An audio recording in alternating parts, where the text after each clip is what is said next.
This is Duke University.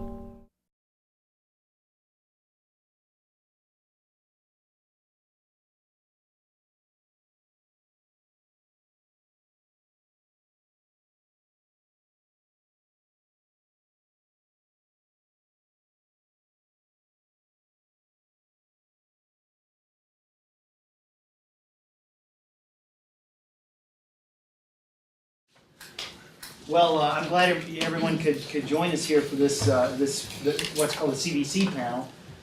We've got a really interesting group of panelists, and my job as moderator is really just to kind of allow them to tell us about what they're doing and open the floor to questions. I want to try to make this as much of a dialogue as possible. We've got Mark Rostick from Intrapreneurship Capital.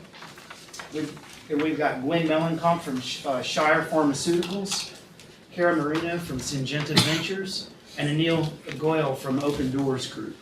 And so what I thought I would do is just, just give you guys a moment to kind of describe your group, and as a way of sort of acquainting students to CVC or business development more broadly. Just kind of describe what you're doing and kind of how it integrates with the corporate strategy of the parent, and just for those broader issues. So, Mark, you want to kick us off? Sure. Good morning. Thanks for coming. As was said, I work for Intel Capital. Intel Capital is basically the equity wing of Intel. So we do all of the M&A, private equity, and venture investing that Intel does worldwide. And our mission is to make smart investments from a treasury perspective, meaning be good venture or private equity investors that create pull for Intel's products in the markets we do business in around the world.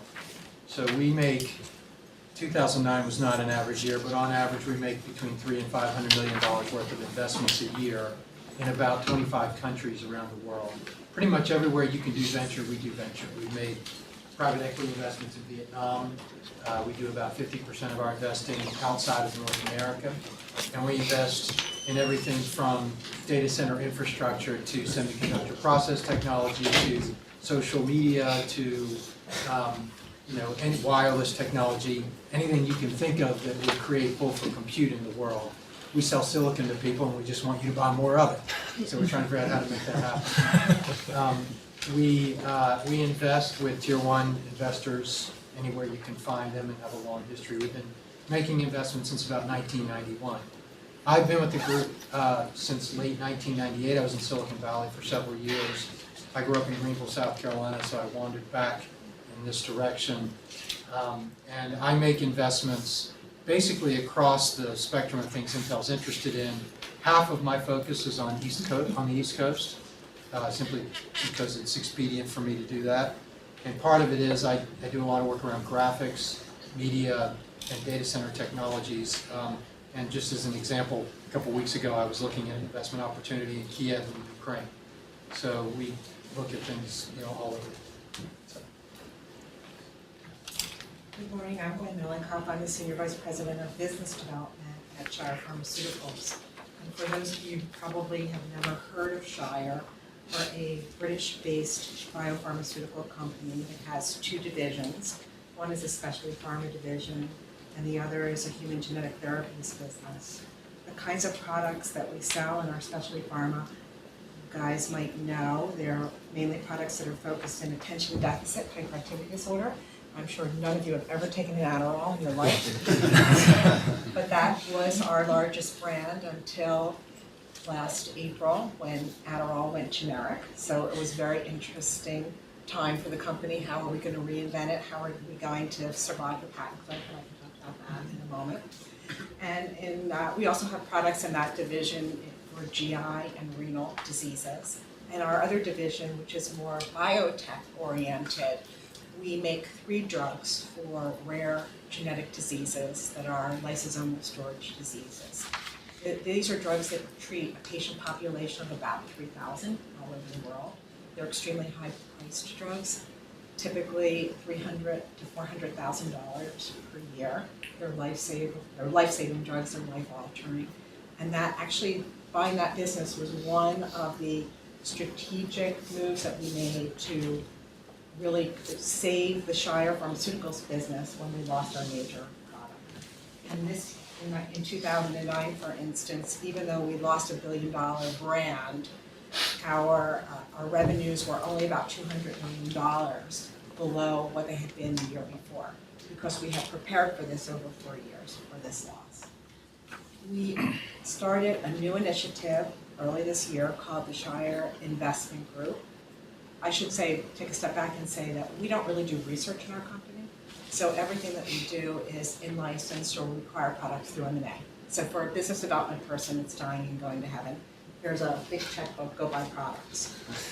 That was great, and we've done it over the last 5 years. However, the pipelines in most of the companies are very, very thin. There's a huge competition for these products. We typically were a very risk-averse company. We bought late-stage products or marketed products, and the inventory is very, very thin right now. So our group is tasked with doing earlier stage investments, and our goal is to have access to compounds, not to make equity investments for a financial return. It is more structured to bring in compounds to our company. And we're about to do our first one, I hope. We'll see. And we have 3 people in the group, very small right now, but we're really hoping for big things. Before we move on, when you're looking at companies to make investments in, are you looking at the people or the ideas they've created? In other words, can you create? Sure. It seems like, why don't you just go out and buy somebody, gut them, Yeah. bring them in Shire, and Well, the kind of things that we're looking for are pretty early stage. yeah. So they're really at the product profile that we're looking for is really 6 to 12 months prior to it going into man.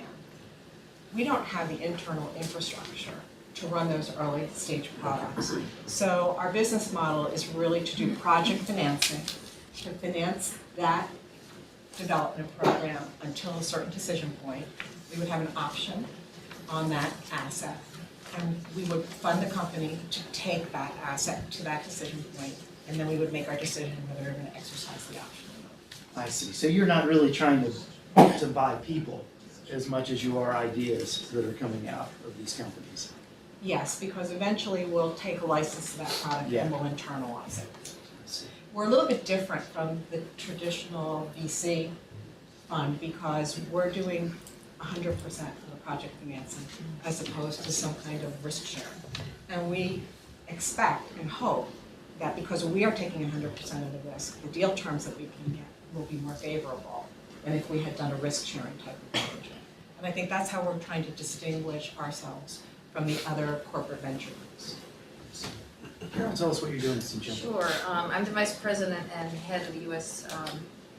Corporate Venture Capital Group in Syngenta. And maybe any local folks, you may know Syngenta. But Syngenta is the merged agricultural businesses of Ciba-Geigy and Zeneca, ICI Chemicals, so 10 years ago. So we're a brand new company 10 years. I mean, in the biotech, we're about 10 billion in sales worldwide.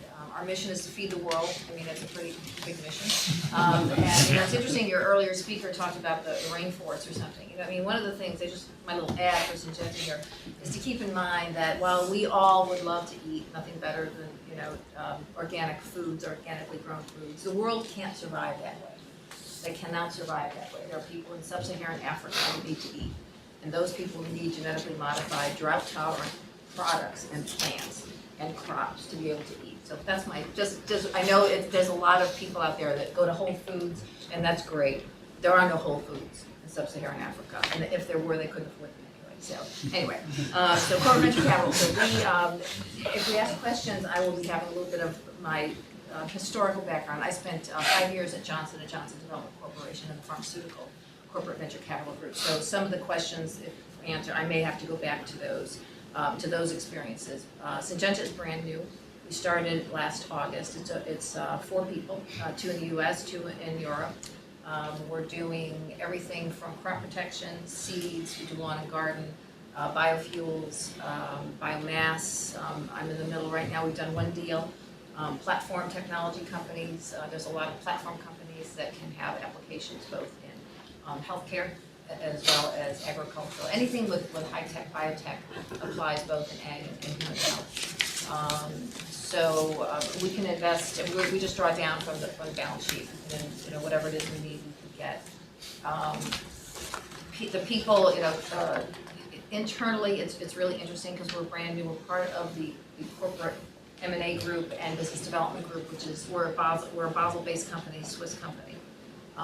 And so we're kind of new money, and it's kind of fun because people are coming in and seeking us out to do things that they couldn't do. You know, one of the questions you asked about why not bring things inside, because it hits your P&L. And frankly, that's, you know, as business folks will know that that's a really important thing. So, I mean, you know, these do not hit your P&L. They obviously, they're treasury money, they're from the balance sheet. We do syndicate, so it's important that we get other people's money in the deal. We are a balance of strategic as well as financial. So, you know, we get a little schizophrenic sometimes because we do want, you know, we very selective in what we'll invest in. But on the other hand, we sit as an equal to our corporate venture, our venture capital colleagues in leading financial returns. So it's a really good group, and I think we're accessing things that our R&D folks either can't do, won't do, or can't afford to do. And I think that's mainly you know, our mission right now, is to find those things, nurture them to a point, get perhaps a right of first negotiation on either one of the products or the technologies or the applications. And then after the companies reach a certain point, exercise that option and see if we can either access the technology or we don't want the people. Anil? So you're probably wondering, why am I here? I was not on the panel listed, so there are three reasons I tell you. One is these ladies know me, and so they grabbed me here. And you know, I've worked with them actually. I was one of the venture capital funded company from JJDC that Carol had funded I think it was 2007. And that company I left just about in February. The second reason I'm here is to give you congratulations from Tarty country. Right? I'm from Chapel Hill. How do you let him work here? Third reason is I actually started my career as an intrapreneurship line. I was working for the first biotech company in genomics world called Genome Therapeutics Corporation, some of you remember. And I was a scientist and managing a group. And I said I have more entrepreneurial spirit than actually just managing a group. And I started in the business development group at C. That was back in the late 80s. And then I moved to Millennium Pharmaceuticals, where I did business development more in acquiring technologies for Millennium to go from a early stage company to a late stage company. And from Millennium, I was recruited to come here for a VC-backed company. It started out of a professor at Duke. The company was Cerenex, and it was developing cancer treatments, and it was sold to Pfizer. So talk about buying a company. They bought Cerenex for the compound, not the people. All the people were fired. Actually, it's difficult then actually to manage the research group, at least since then. They don't have all the capabilities inside Pfizer to actually do things right in an entrepreneurial way. And from Cerenex, then I went to work for Opterion, which I mentioned in the beginning was a small company for ophthalmology treatments in New Haven. And we'll talk about the ups and downs of VC-funded companies as three of us were talking about it, you know, as to how things go up and down. I left them in March, in actually February. I'm back at my consulting firm now, helping early stage companies doing deals with pharma and biotech. Hearing you guys describe what you do is giving me about 50 questions. But I don't want to ask mine because you guys have probably all got questions of your own. Should I open the floor to questions? Anybody want to jump in? Just in general, one, how did you guys get where you are? I mean, do you guys have a medical background? Do you have a technology background? Did you start out with a finance background and move into it? How did you navigate your career to end up where you are today?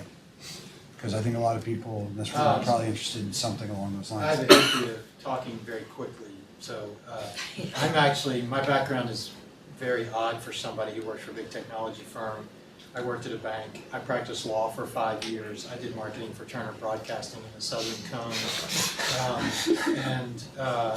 I ended up at Intel out of international business program I went to. And during the course of working at Intel, I heard about what we then called corporate business development, which became Intel Capital. And that just fascinated me. And I was in Silicon Valley in the late 90s. So, you know, the internet bubble was, I had a friend who came from Manhattan. He lived on the Upper East Side. We were sitting at dinner in Menlo Park, and he said, man, this place just has a hum you can't get in New York. And I thought, oh my God, you know, we've lost perspective. But I just got to know all the people in Intel Capital and slowly talked my way in the back door. And Intel, because it's such a fundamentally a gearhead kind of a company, you can learn a lot about technology just asking a lot of questions. And I figured the business out from the inside. My first day on the job, I went to a board meeting, and there were people from Matrix Partners and Bessemer, and you know, it was a dot-com company in late 1998. So I sort of, I guess, learned by drinking from a fire hose. So Mark, how much did your law background help you today? Well, you know, it's draw funny. on that law? I do, and everybody assumes that I was a transactional lawyer, and I was actually a litigator. I found that, you know, I don't know how many depositions I took in my 5 years of practicing law. It was a lot, but I found that sort of natural sort of information extraction exercise, Interrogation process, full body cavity surgery. Where are the dead bodies That's buried? exactly. And charming people into telling you things that they ought not to tell you came in very, very handy. And also, with all due respect, I went to business school too.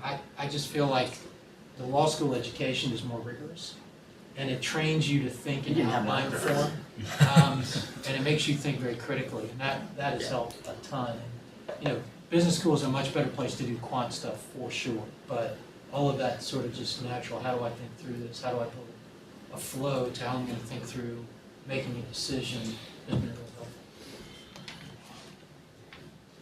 And so I was a scientist, and I was getting my PhD, and a man called me one day and he said, you don't know me, but I'm starting a biotechnology company. And I put my hand over the phone and said, what's biotechnology? Before you guys were born. And he said, and I'm not going to tell you what year it was, but it's pretty embarrassing. And he said, we're moving, I'm Dr. So-and-so from Harvard, we're starting this company in Philadelphia, would you like to come and interview for a job? I said, okay. And he said, we're making monoclonal antibodies. Hand over the phone again, what's a monoclonal antibody? Anyway, I went to the company, and the company was called Centocor. No. So I was the 4th employee at Centocor, and I was there for about 8 years, so this was like the beginning of the biotech era, and then I decided I really wanted to work for a real company, because they weren't a real company. They were They're bought by J&J. So I actually went to work for Eastman Kodak. And I think, what is this Eastman Kodak? They have yellow boxes with black lines, and they make film. Well, they had decided in the late 80s that they had thousands and thousands of chemical compounds, there must be drugs there. So I went to work there, and I started out in the marketing group because they wanted somebody who had biotech experience, and I didn't know anything about marketing. And I did that for about a year, and then we were 80 people, and we bought a company called Sterling Drug. And that was a company of 15 or 20,000. And I actually went and worked for the head of research, doing research operations. I wrote my own job description, so you have to be sort of an entrepreneur inside. I wrote my own job description, and every time our research guys wanted to license a tool, research tool, I would go to the business development group and say, we'd like to license this, and they'd go, we only do drugs.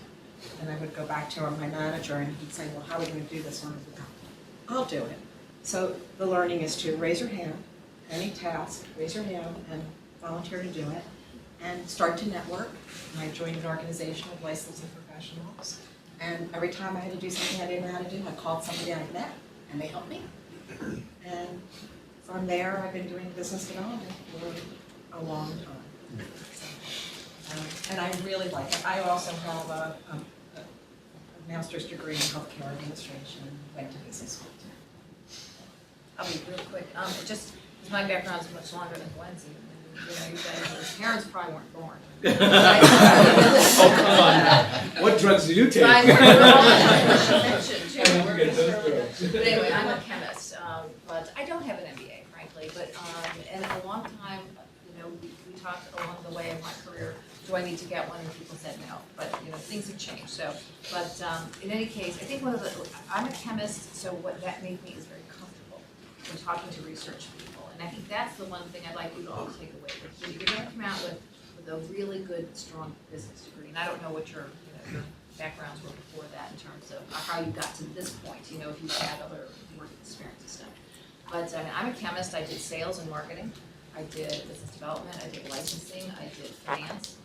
I had a terrific opportunity to, just like Gwen said, raise your hand if there's a new job, a new opportunity within your company to try something new, take it, make something of it. Be very, very appreciative of the colleagues, not in your group, be appreciative of your sales group if you aren't one, marketing if you aren't one, R&D if you aren't one. Learn what they do and appreciate what they do. Because as you get further and further in your career, I personally think that the best background for venture capital is to be a general manager. If you know how to run a P&L, and you know the importance of how to allocate your P&L and how to really drive your research or your expense line, whatever it is to grow your top line, then you will start to appreciate what venture capital can do. Because that's what you do. You live with these guys. You know, as you become board members and you sit on their board, you know, you become one of them too. It's really important that you don't go in with your blinders on and say, I am only a marketing person, or I'm only a salesperson, or I'm only a MBA or something. Appreciate what everybody can do, put it together holistically, and corporate VC will be a part of that. If you're an open-minded person about it, it will be a part of it. Because it hits a different part of any other of your expense lines. So I started my career as a scientist, actually, as I mentioned. So I had got my PhD at Rutgers in ag biotech, by the way, and I'm working in a different world. The first job that I got at Genome Therapeutics was to manage a sequencing group that was doing the Human Genome Project and microbial genomes, etc.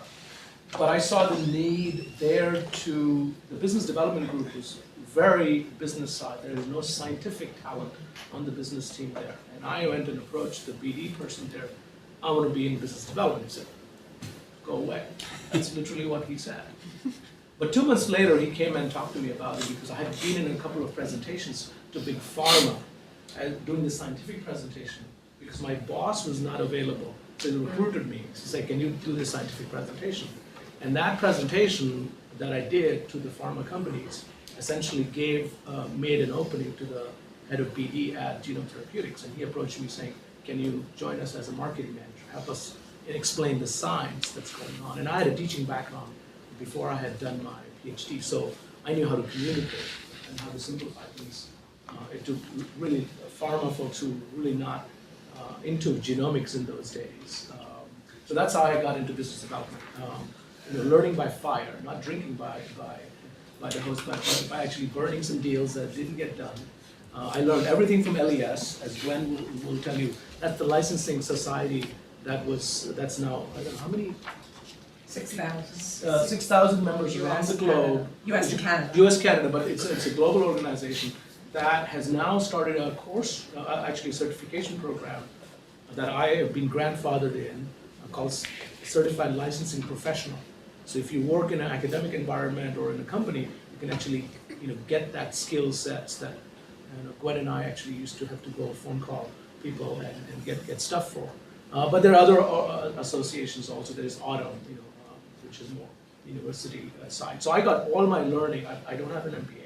Is being in the business. So I've been in 5 companies, 5 biotech companies, entrepreneurial companies, all small companies. I've not had a chance to manage a P&L, but I'm hoping to start a company to manage that P&L. How is post-crisis life different than pre-crisis life for you guys? If you're able to You tell talk us? about 2008, 2007? Yeah, just, Okay. So for us, as a biotech company, in 2007, we had been on road shows to raise money in the public market, and we were trying to do deals. It was very clear in '07, bankers knew there is no window in '08. This is before things collapsed. And so they really guided us saying, you need to find a means to get somebody to buy the company. So the VCs have an exit. So that exit actually happened. But now what's happening is, as we can have others chime in, VCs are not investing in early stage companies. So it's still affecting. If I go out to raise money right now, $2 million from VCs, they'll say, forget it. Come back when you're in a later stage of development. If I start a company at the research level, that's not going to be fun. So it's a huge challenge right now. You can get loans, but loans are still, you have to mortgage your house. Which is depreciated. Which is Value. Thank you for reminding me of that one. So I think it's actually very difficult right now. It continues to be. I think when they feel the jungle environment going well, but at the bottom line, the new company start is very difficult. But that's made prices come down too, that's the Yes, other thing, that's so very true. that's the positive. So corporate venture capital, because we don't have limited partners, we have different kind of stresses, we have meetings. Than what real VCs do. But what's happened in the dynamic is that the pricing, the pre-money valuations have come down. As they now say, the flat is the new up. Flat is the new up. So if you have a flat round of financing, that's really good.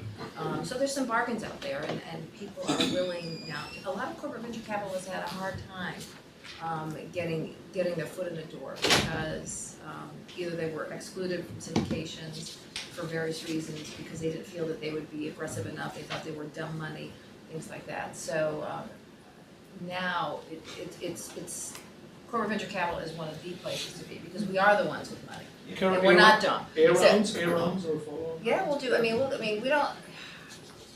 We're looking maybe at starting things from university level. Although some of the universities I'm talking to are starting their own companies and have their own funds now, which I think is a good idea. I think it's a good idea to get that incubated to a point where you can do it. Is that spinning out of offices of licensing and ventures where that money's coming from? A lot of them are coming from like foundations and endowments and stuff. I'm talking to in my business, it's like universities like Purdue and Ohio State, things that have heavy A. Yeah. They're all but they're raising money around their own incubator fund. So it's a good time to be in corporate venture right now. I think it's a horrible time to be in real VC. It's a very, very difficult time. There's going to be a lot of shutdown. Limited partners just have not made the returns that they wanted, and they're not able to. They're just not going to get they're not going to get additional financing. A lot of companies with this. The technology business is so fundamentally different from the bio business. Our product life cycle, even in the chip business, is 12 months, right? And that's from introduction to next gen. Intel has this product pendulum we call tick-tock, where tick, we introduce a new chip architecture, and tock, we introduce a new process to shrink that architecture. And then tick, we introduce a new architecture. And that happens every year. And tick, 12 months, tock. And every time you do a new process, every 2 years, that's a $4 billion chip fab. And so we say we dig $4 billion holes in the ground for products that don't exist, for people who don't, for people who don't know why they're going to buy them, right? And then we have to figure out how to fill those fabs so that we get. And so from venture capital, from a technology perspective, is right now existing companies are all short of cash and are very cheap. But somebody said, I think that great art is born of extreme emotion. And it's sort of this similar dynamic happening now where so much pain financially has happened and a lot of people are out of work that lots of good ideas are happening. So there's lots of stuff out there to look at. And yes, there is a constrained cash pipe. That makes people inventive. in terms of how they get stuff done cheaply, and lets them keep more of their company longer. But I would argue that cash is like water. It always finds a path, and it follows gravity. So good opportunities will find money. Might be a little harder sometimes, might be a little easier other times. I'd argue when it's easy, you get what you earned. There's lots of companies being started, there's lots of competition. The other thing is, if you're a portfolio theorist, you would say that when do you invest? When prices are low. And when do you sell? When prices go up. And the market behavior tends to be just the opposite. Everybody tends to clamp down when the prices are low, and they try to buy in when prices are high. And so I would argue, what we try to do is say right now is the time to get in, because all the returns in venture are when the market's down. Outside of just doing bubble flip kind of stuff, which is a dangerous pyramid kind of a game to play. So our attitude is we got to get the money out there. There's also lots of bargains in the M&A market that we're trying to pick up. Our industry is consolidating rapidly, and then it destroys itself and starts over. So you have to, we're basically can't stop running. And we talk about recessions as, if you're a runner, you win on the hill. And Intel has a strong balance sheet, so we try to win on the hill. So that's what's happened now, is there's this almost complete turnover in the technology business, where you see lots of people doing things very cheaply, doing the Google model, throw stuff at the fridge. If it sticks, keep going. If it doesn't, shoot it early, move on to the next thing. So it's sort of changed that. Chip business, very hard to get money for, because it's sort of like pharma. You put $60 or $75 million in a box, close it, wait 5 years, open. If it doesn't work, we always joke, lather, rinse, repeat, right? So it's very tough to get money for a chip business, but for software businesses, there's this very sort of chaotic churn happening where you have to be prepared to run hard, try a beta with customers. The tolerance for that is a lot higher these days in certain markets. So I have a question, and Carol mentioned this, and I would think it'd be relevant to Mark as well. So when you're talking about strategic investing and you talk about syndication as well, to me that seems a little off balance, because if I'm strategically investing in a company and hopefully I'm building it, and I'm also syndicating that out with other investors, how do you balance those two out? I can tell you real quick. I think one of the things you have to be careful is you can't do that. If you want to write of some sort, you have to do that in a company that has many products or a pipeline of products. If it's a single product, you can't, it's impossible, because you've essentially taken their upside off the table. I mean, if you've locked up that one asset that they have, then why on earth? I mean, you might as well just do a business development deal. But if there's a platform of products, or a pipeline of products, or a platform company of some sort, and I mean, like, we're into a local company here, Metabolon, which is a platform company. Metabolon is a company, and others that are more platform tool companies. They're very receptive. The syndicated folks are very interested in having a strategic investor, because in one respect it validates the technology.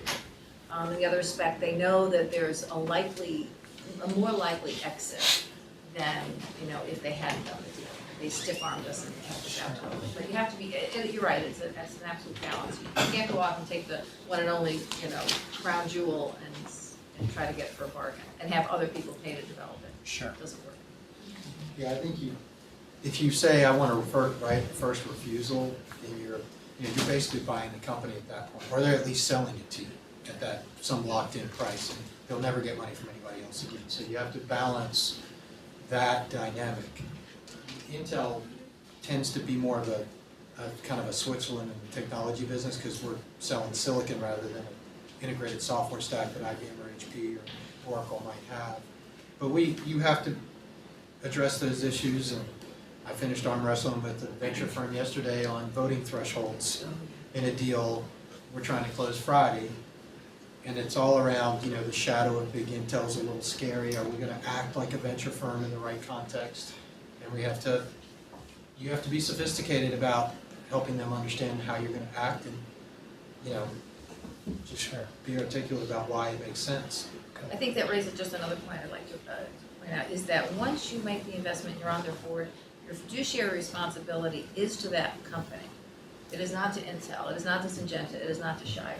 You have other responsibilities to those, but your fiduciary responsibility as a board member is to that company. And you have to vote as a board member, as a vote on behalf of what's the right decision for that company. As a shareholder, you vote your pocketbook. As a board member, you vote on behalf of the company. And I think that's a point that we've worked very hard to get, into people's minds when you're syndicating.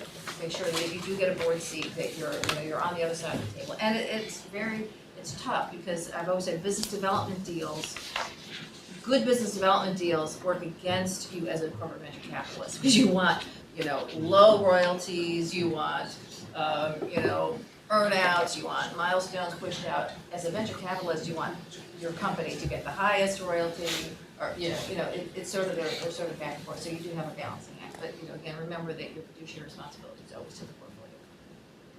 I know we're running a little short on time, but I saw your hand up. Just what do you think the difference between the corporate capital venture capital company and a pure venture capital company? Do you focus more on the synergy of the corporate business? And the second question, this corporate capital model is was considered very success factor in the 90s, and even sometimes even more money than the core business like G Capital. But then they got some criticizing later, say okay, because it's a shift to the company from the core business because they can make more money sometimes. So sometimes people think sometimes we'll change this company. So what do you think this? Well, it's interesting, in 2000, Intel Capital was about 80 people. We put $3.5 billion on Intel's bottom